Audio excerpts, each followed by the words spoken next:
So, you know how sometimes we watch films and sometimes we have those moments where we go, oh boy. Today's an example of that. I'm going to talk about a film from 1989 called Intruder.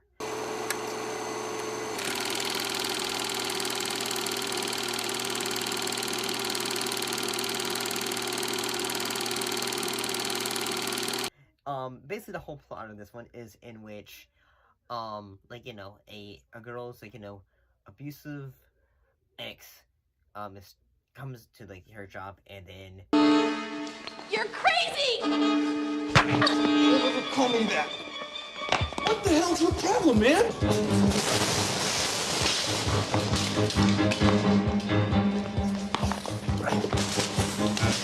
At the same time, as the film goes on, death occurs.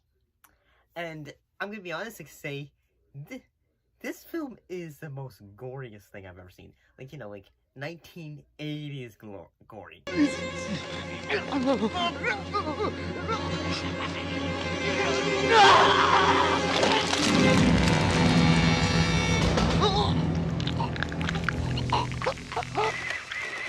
Not like, say, oh, like, you know, like, nowadays when you feel like, say, oh, gory, like, say, you think, like, say, it's something like a Saw movie or something like that. No. This is, when you think about it, this is gory as in, like, say, something like, say, trauma, like, say, Toxic Avengers, you know, gory. Now, don't touch that dial.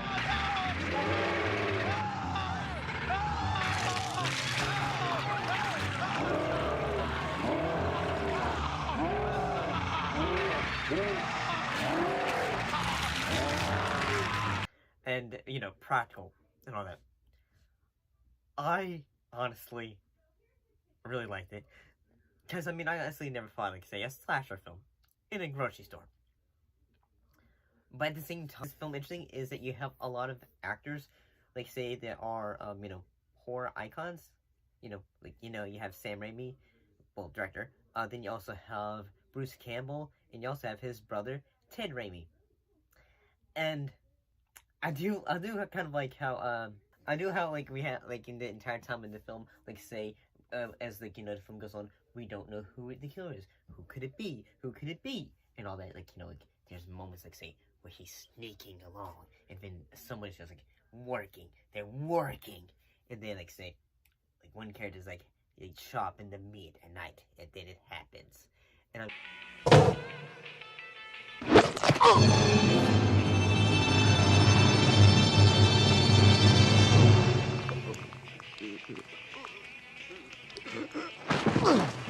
I say, this is an enjoyable, like, you know, over-the-top nonsense film. It is fun. It's one of those films from the 80s that we feel like, say, that probably not many people know about, but at the same time, it's like, say, you should know about this. Because, like, say, like, you know, the kills in this film are worth the price of admission.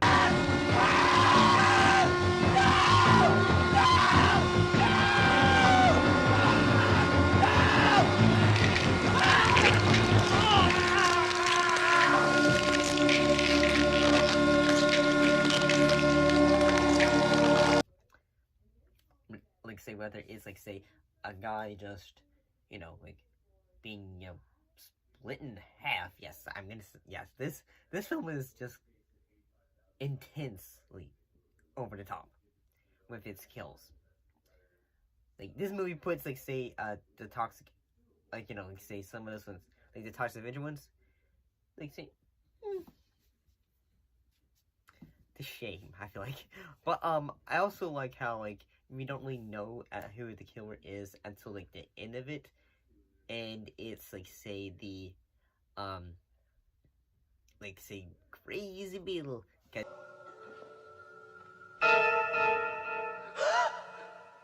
Help me! Somebody help me!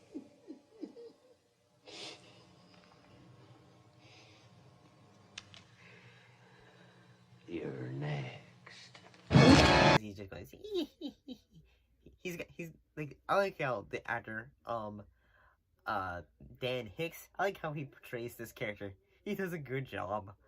Um and like, even like say as the film goes on, like say even the um um like say the crazy guy, like, I know the ex in this case Craig, like he's able to help, get him to like say, no, you need to stop, and but eventually the cops go like say, hmm, what's going on here? Why is there so many bodies over here? Like say, well, we trust this guy.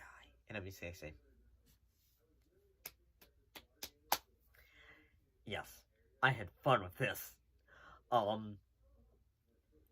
Like, this is, I don't know, I feel like this film should get a lot more people's attention. This is like, when I think about like say 80s movies, like even this movie came out like say like a year, almost like a year before the 90s. This is a film like say you should honestly check out, because I totally, totally enjoyed this. Yeah.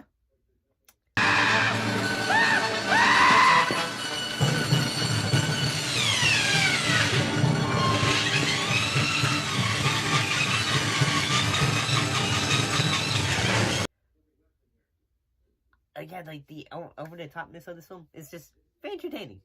Like apparently the store was a working real store, and the like a Walnut Lake Market in Michigan. They say they had to use like a lot of like produce that most of it was not, it was bare. So they thought, well, okay, because they filmed at an empty grocery store. But honestly, like say, it's really surprising because I wouldn't expect a horror movie in a grocery store, especially today, because that'd be like say like, oof, like why would you do that nowadays? But fairly entertaining. 2 thumbs up.